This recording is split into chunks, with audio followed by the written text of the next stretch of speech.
Hello बच्चों, चलिए प्रश्न पढ़ते हैं। प्रश्न दिया हुआ है कि ये जो एक कारण और कथन वाला प्रश्न है, तो यहाँ पर एक कथन दिया हुआ है, उसका कारण दिया अपने को बताना है कि कथन सही है या कारण सही है और दोनों सही है या नहीं है। तो देखते हैं अपने कि प्रश्न कथन दिया हुआ है कि द्रव के ठोस में क्रिस्टलीकृत होने पर उसकी एंट्रोपी कम हो जाती है। ये कथन है। तर्क क्या दिया हुआ है कि क्रिस्टलों में अणु एक व्यवस्थित क्रम में होते हैं।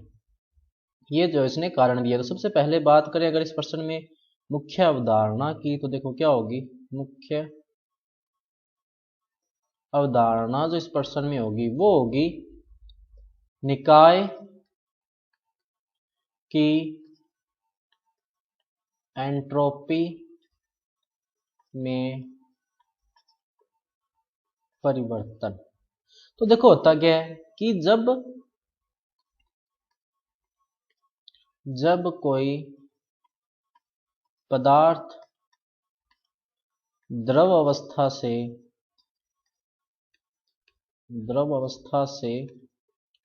ठोस अवस्था में क्रिस्टलीकृत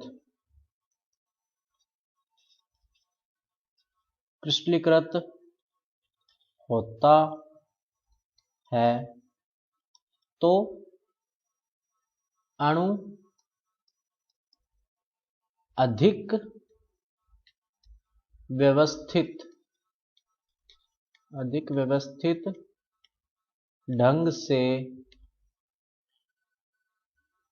संकुलित हो जाते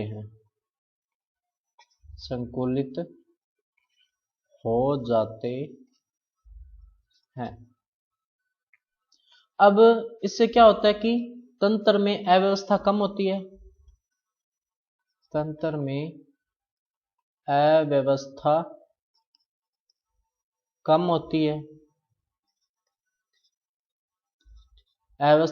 है। तथा कण की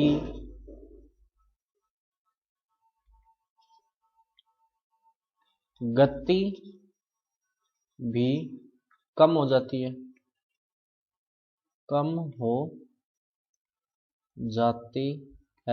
इससे क्या होता है कि एंट्रोपी भी क्या हो जाएगी, कम हो जाएगी, जिससे एंट्रोपी का मान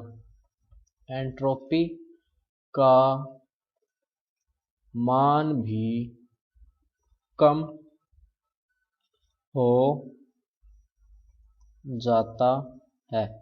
यानी कि जब कोई भी पदार्थ द्रव अवस्था से ठोस अवस्था में क्रिस्टलीकृत होगा तो उसकी एंट्रोपी का मान क्या होगा, कम होगा। यानी दिया गया कथन क्या है, सत्य है।